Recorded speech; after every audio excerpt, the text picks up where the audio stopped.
नमस्कार, माझे नाव चांदनी आहे. ही कथा माझ्या दादा आणि माझ्या आईची आहे. माझे कुटुंब छोटे होते. माझे दादा ज्यांचे वय आता 58 वर्षे होते. माझी आई जी 36 वर्षांची होती. माझा मोठा भाऊ अविनाश जो 24 वर्षांचा आहे आणि मुंबईत नोकरी करतो. आणि मी 21 वर्षांची चांदनी.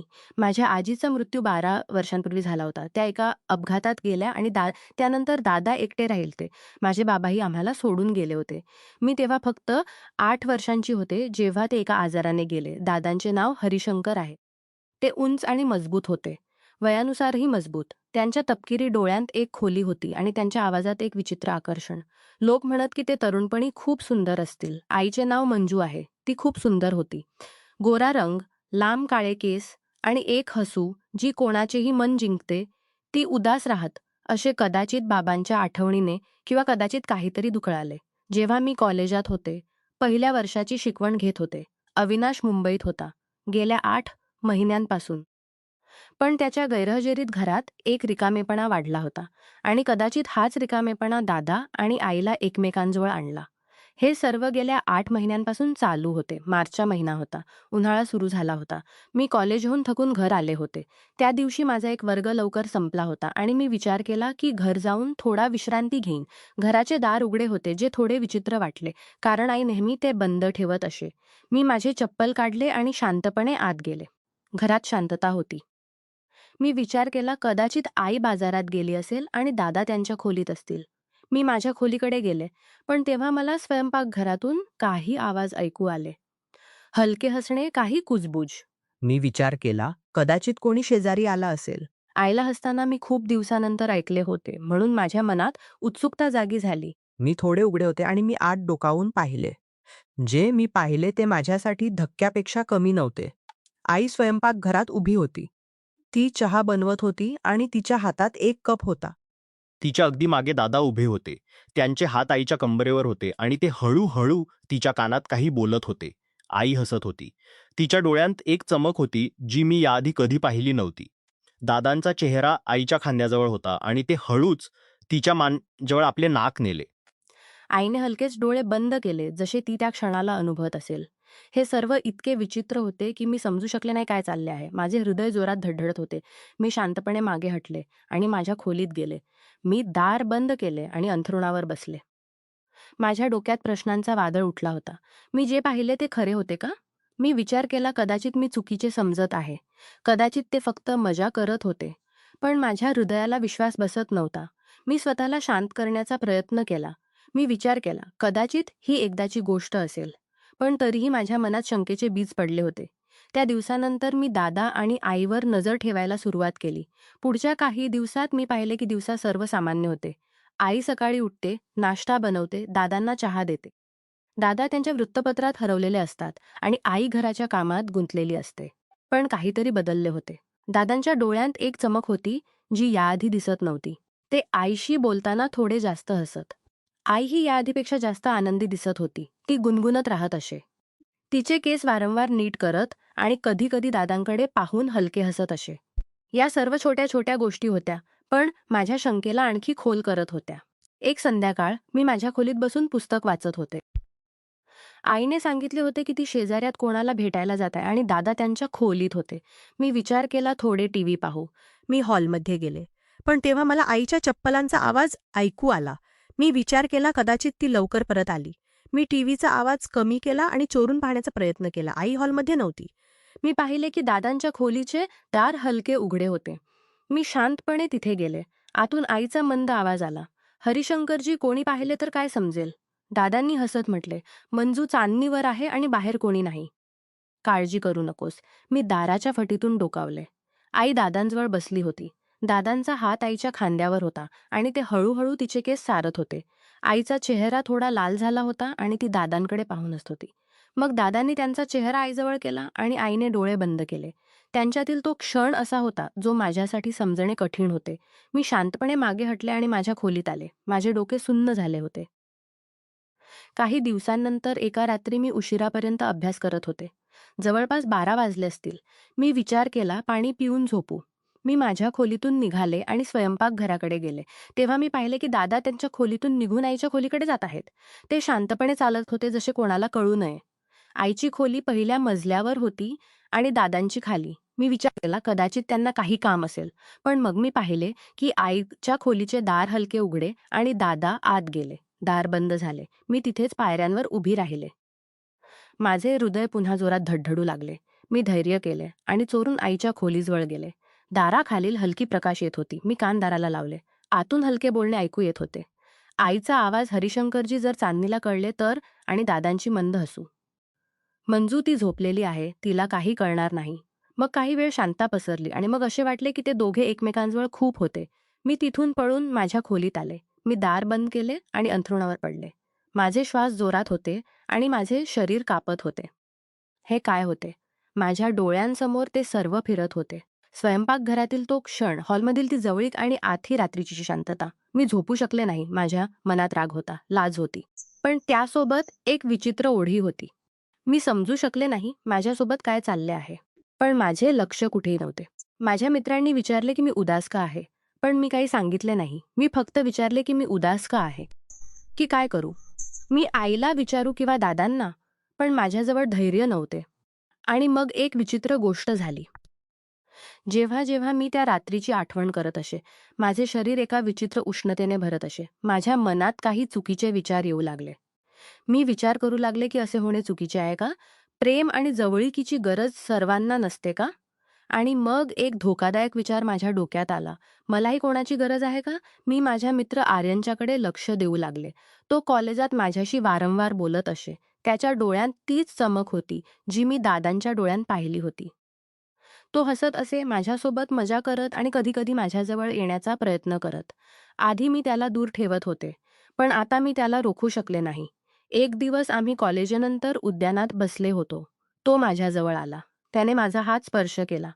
त्याच्या बोटांनी माझ्या तळहातावर हलके फिरत होते आणि माझ्या शरीरात एक विचित्र कंप झाला. त्याने हळूच माझ्या कानात म्हटले, "चांदनी, तू खूप सुंदर आहेस." मी काही म्हटले नाही. फक्त त्याच्या डोळ्यात पाहत राहिले आणि मग मी स्वतःला त्याच्या आणखी जवळ जाऊ दिले. त्या दिवसानंतर आर्यन आणि माझ्यात काहीतरी बदलले. तो मला मेसेज करत, उशिरापर्यंत बोलत. आम्ही कॉलेजनंतर वारंवार भेटू लागलो. एकदा त्याने मला त्याच्या घरी बोलावले. त्याचे कुटुंब बाहेर गेले होते. मी गेले. आम्ही त्याच्या खोलीत बसले होतो. त्याने माझ्याजवळ येऊन माझ्या खांद्यावर हात ठेवला. त्याचा श्वास माझ्या चेहऱ्याजवळ होता. त्याने हळूच माझ्या गालाचा स्पर्श केला आणि मी त्याला रोखले नाही. तो क्षण असा होता जो मला चुकीचाही वाटत होता, पण त्यासोबत एक विचित्र समाधानही देत होता. हळूहळू मी आर्यनसोबत जास्त वेळ घालवू लागले. आम्ही कॉलेजनंतर कुठेतरी फिरत जात. तो मला त्याच्या मित्रांना ओळख करून देत आणि मी त्याच्या जगात हरवू लागले. पण माझ्या मनात नेहमी दादा आणि आईची गोष्ट फिरत राहत असे. मी विचार करत होते की जर ते असे करू शकतात तर माझ्यासाठी हे चुकीचे नाही. मी स्वतःला समजावण्याचा प्रयत्न केला की हे सर्वसामान्य आहे. पण कुठेतरी माझ्या आतील एक भाग ओरडत होता की मी चुकीच्या वाटेवर जात आहे. एक रात्री मी घर परत आले. आई आणि दादा हॉलमध्ये बसले होते. आई दादांसाठी चहा बनवत होती आणि दादा तिच्याकडे पाहून हसत होते. मी पाहिले की आईच्या साडीचा पदर थोडा खाली सरकला होता आणि दादांचे डोळे तिथेच लागले होते. आईने हलकेच तिचे केस नीट केले आणि दादांनी त्यांचा हात आईकडे वाढवला. मी शांतपणे माझ्या खोलीत गेले आणि मग त्याच रात्री आर्यनचा मेसेज आला. त्याने लिहिले, "चांदनी, तू आज खूप चांगली दिसत होतीस. काश तू माझ्याजवळ असतीस." मी उत्तर दिले, "काश मीही तुझ्याजवळ दिसत होतीस. काश तू." आणि त्या रात्री मी स्वतःला पूर्णपणे बदलत असल्याचे जाणवले. अनेक महिने गेले. मी आर्यनसोबत माझ्या वाटेवर चालत होते आणि दादा आई त्यांच्या वाटेवर. आर्यनसोबत माझी जवळीक आता एक सवय बनली होती. मी दिवसा कॉलेजला जात, पण माझे मन कुठेतरी असे. क्लासमध्ये बसून मी आर्यनचे मेसेज वाचत, त्याच्या बोलण्यात हरवत. तो मला दररोज काहीतरी अस्पश करत. एक दिवस त्याने मला पुन्हा त्याच्या घरी बोलावले. मी गेले. त्याची खोली हलकी प्रकाशात भरलेली होती आणि तिथे एक विचित्र शांतता होती. तो माझ्याजवळ आला. मी काही म्हटले नाही. फक्त स्वतःला त्याच्या आणखी जवळ जाऊ दिले. तो क्षण असा होता जो मला दरवेळी आणखी खोल घेऊन जात होता. मी डोळे बंद केले आणि त्याचा स्पर्श अनुभवू लागले. माझ्या मनात एक प्रश्न उठला, हेच ते अनुभव आहे का जे आईला दादांजवळ घेऊन जाते? पण मी तो प्रश्नांतर मी आणखी बुडाले. आर्यन माझ्यासाठी सर्व काही बनला होता. मी उशिरापर्यंत त्याच्यासोबत बाहेर राहत आणि घर परतण्याचे मनच होत नव्हते. घराचे वातावरण आता याआधीपेक्षाही जास्त विचित्र झाले होते. आई आणि दादा आता माझ्यासमोरही कमी सावध राहू लागले होते. पण त्यासोबत एक विचित्र ओढी. मी विचार करत होते की त्यांना आता भीती नाही का? ते विचार करतात की मला काही कळत नाही का? आणि मग माझे डोके आर्यनकडे गेले. त्याचे बोलणे, त्याचा स्पर्श आणि ते क्षण जे मला दरवेळी आणखी खोल घेऊन जात होते. मी स्वतःला समजावण्याचा प्रयत्न केला की जर आई आणि दादा असे करू शकतात तर माझ्यासाठी हे चुकीचे नाही. पण माझ्या हृदयाचा एक कोपरा ओरडत होता की मी चुकीच्या वाटेवर जात आहे. मग एका रात्री मी उशिरा घर परत आले. आर्यनसोबत एका पार्टीला गेले होते आणि तिथल्या वातावरणाने मला आणखी गोंधळात टाकले होते.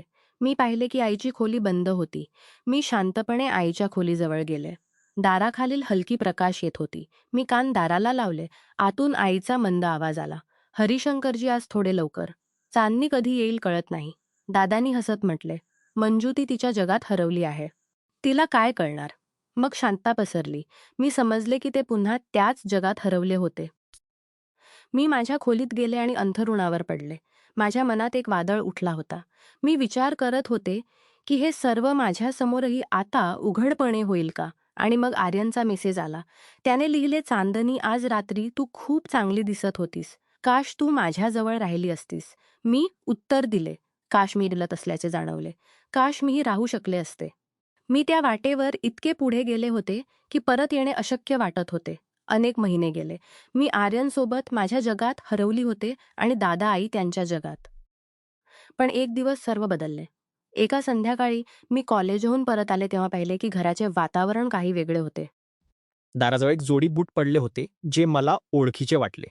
मी आत गेले तेव्हा हॉल्समध्ये अविनाश बसला होता. त्याचा चेहरा कठोर होता. आई आणि दादा इथे होते पण त्यांचे डोळे खाली होते. मी म्हटले, भाऊ तू कधी आलास? अविनाशने माझ्याकडे पाहिले आणि हळूच म्हटले, आज सकाळी चांदणी तू वर जा. मला आई आणि दादांशी काही बोलायचे आहे. मला विचित्र वाटले पण मी माझ्या खोलीत गेले. वरून मला त्यांचे आवाज ऐकू येत होते. अविनाशचा आवाज उंच होत होता आणि आईचा आवाज कापत होता. मी चोरून पायऱ्यांवर आले आणि ऐकण्याचा प्रयत्न करू लागले. अविनाश ओरडत होता, हे काय चालले आहे इथे? मी विचार केला की मी माझ्या कुटुंबासाठी मेहनत करत आहे आणि इथे हे सर्व त्याच्या आवाजात राग होता. पण त्यासोबत एक वेदनाही. मी खाली डोकावले. अविनाश त्याच्या फोनवर काही दाखवत होता. आई आणि दादा सोफ्यावर बसले होते. त्यांचे चेहरे पांढरे पडले होते. अविनाशने फोन आईकडे वाढवला आणि म्हटले, हे पहा, मी घरात कॅमेरे लावले होते सुरक्षेसाठी. पण हे काय आहे? रात्री खोलीत, दिवसा हॉलमध्ये तुम्हाला लाजही येत नाही. आईने फोनकडे पाहिले आणि हातांनी तोंड झाकले. तिच्या डोळ्यांतून अश्रू वाहू लागले. दादांचे डोके खाली होते आणि त्यांची बोटे कापत होती. अविनाशने टेबलावर जोरात मुक्का मारला आणि ओरडले, तुम्ही माझे कुटुंब आहात आणि तुम्ही हे सर्व केले. माझ्या पाठीमागे. आई रडत म्हणाली, अविनाश बाळा आम्हाला माफ कर. आम्ही एकटेपणा त्याने आम्हाला इथे आणले. तिचा आवाज तुटत होता. दादांनी हळूच म्हटले, अविनाश मी चूक केली. मला कळले नाही की हे सर्व इतके पुढे जाईल. आम्हाला माफ कर. त्यांच्या आवाजात लाज होती. पण अविनाशचा राग कमी झाला नाही. त्याने म्हटले, नाही तुम्ही माफी मागत आहात. तुम्हाला कळते का की या घरात काय तुटले आहे? चांदणीही याच्या जाळ्यात अडकली आहे. मी ऐकत होते आणि माझे पाय कापू लागले. अविनाशने मला आवाज दिला, चांदणी खाली ये. मी घाबरत खाली गेले. अविनाश भाऊने माझ्याकडे पाहिले आणि म्हटले, चांदणी तूही सांग हे सर्व कधीपासून चालू आहे? रडले. मी सर्व सांगितले. स्वयंपाकघरात तिथे, रात्रीची शांतता आणि आर्यनसोबत माझ्या चुका. अविनाशचा चेहरा लाल झाला. त्याने केस ओढले आणि म्हटले, हे माझे कुटुंब आहे. मी मुंबईत दिवसरात्र मेहनत करतो आणि इथे सर्व काही उद्ध्वस्त होत आहे. आईने अविनाशचे पाय पकडले आणि आम्हाला एक संधी दे. आम्ही सुधारू. दादाही हात जोडून म्हणाले, अविनाश मी म्हातारा आहे. माझी चूक होती. मला शिक्षा दे. पण हे घर वाचव. पण अविनाशने चेहरा दुसरीकडे केला. त्याच्या डोळ्यात अश्रू होते. पण त्याचा राग कमी झाला नाही. त्याने म्हटले, नाही ही माफीची गोष्ट नाही. हा अपराध आहे आणि यासाठी तुम्हाला शिक्षा मिळेल. पुढच्या दिवशी सकाळी अविनाशने पोलिसांना फोन केला. 4 पोलीस घरी आले. एक निरीक्षक आणि 3 कॉन्स्टेबल. अविनाशने त्यांना फोनमधील कॅमेऱ्याची फुटेज दाखवली. निरीक्षकाने फुटेज पाहिली आणि म्हटले, आम्हाला या दोघांना ठाण्यात नेणे लागेल. आई आणि दादा शांतपणे नेणे लागेल. आणि दादा शांतपणे बसले होते आणि दादांचा चेहरा दगडासारखा कठोर झाला होता. पोलिसांनी या दोघांना हातकड्याला ओतल्या. आईने माझ्याकडे पाहिले आणि हळूच म्हटले, "चांदणी, आम्हाला माफ कर." पण मी काही बोलू शकले नाही. मोहल्ल्यात गोंधळ माजला. शेजारी बाहेर आले आणि लोक कुजबुजू लागले. पोलिसांच्या गाडीत आई आणि दादांना बसवले गेले. अविनाश माझ्याजवळ आला आणि म्हटले, "चांदणी, हे योग्य आहे. त्यांना त्यांच्या चुकीची शिक्षा मिळायला हवी." मी फक्त शांतपणे रडत होते. काही दिवसानंतर कोर्टात केस चालली. न्यायाधीशाने फुटेज पाहिली आणि दोघांना दोषी ठरवले. दादांना 2 वर्षांची शिक्षा सुनावली गेली आणि आईला 1 वर्षांची. न्यायाधीशाने म्हटले, "हे फक्त नैतिक चूक नाही तर कायद्याचे उल्लंघन आहे. समाजात असे संबंध सहन केले जाऊ शकत नाहीत." जेव्हा आई आणि दादा तुरुंगात गेले तेव्हा घरात शांतता पसरली. अविनाश माझ्याजवळ बसला आणि म्हटले, "चांदणी, मला कळते की तू खूप काही पाहिलेस. तू ही बहकली होतीस, पण अजूनही वेळ आहे." मी रडत म्हटले, "भाऊ, मी चुकीच्या वाटेवर गेले होते. मला माफ कर." अविनाशने माझ्या खांद्यावर हात ठेवला आणि म्हटले, "चांदणी, मी तुझा भाऊ आहे. मी तुला कधीही एकटे सोडणार नाही. पण आपल्याला हे समजायला हवे की चुकीच्या वाटा आपल्याला फक्त विध्वंसाकडे घेऊन जातात." त्या दिवसानंतर अविनाशने माझ्या अभ्यासावर लक्ष केंद्रित केले. मी आर्यनसोबत सर्व संबंध संपवले. हळूहळू मी माझे जीवन पुन्हा रुळावर आणण्याचा प्रयत्न करू लागले. पण जे झाले ते माझ्या हृदयातून कधी निघाले नाही. ही कथा माझ्या कुटुंबाची होती. त्यात चुका होत्या, वेदना होती आणि एक धडाही होता. एकटेपणा आणि चुकीच्या जवळिकीने कुटुंब कसे उद्ध्वस्त होऊ शकते हे यातून दिसून आले. प्रेम आणि जवळिकीची गरज सर्वांना असते, पण ती योग्य आणि सन्मानाच्या मर्यादेतच असावी. चुकीच्या वाटेवर जाणे केवळ स्वतःलाच नाही तर संपूर्ण कुटुंबाला दुखावते. जर वेळेवर कोणी थांबवले किंवा योग्य मार्ग दाखवला तर कदाचित एखादे घर तुटण्यापासून वाचू शकते. चुका माणसांकडून होतात, पण त्या सुधारण्याची संधीही मिळाली पाहिजे. तरीही कायद्याचे उल्लंघन आणि कुटुंबातील विश्वासघात याचे परिणाम गंभीर असतात.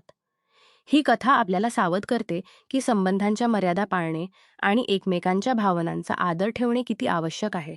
नमस्कार मित्रांनो, तुम्हाला ही कथा आवडली असेल तर चॅनेलला सबस्क्राईब करायला विसरू नका. आणि यापेक्षाही अधिक रंजक व्हिडिओ पाहण्यासाठी माझ्या चॅनेलवर नुकताच अपलोड केलेला नवीन व्हिडिओ नक्की पहा. तो तुम्हाला खूप आवडेल, अशी मला आशा आहे.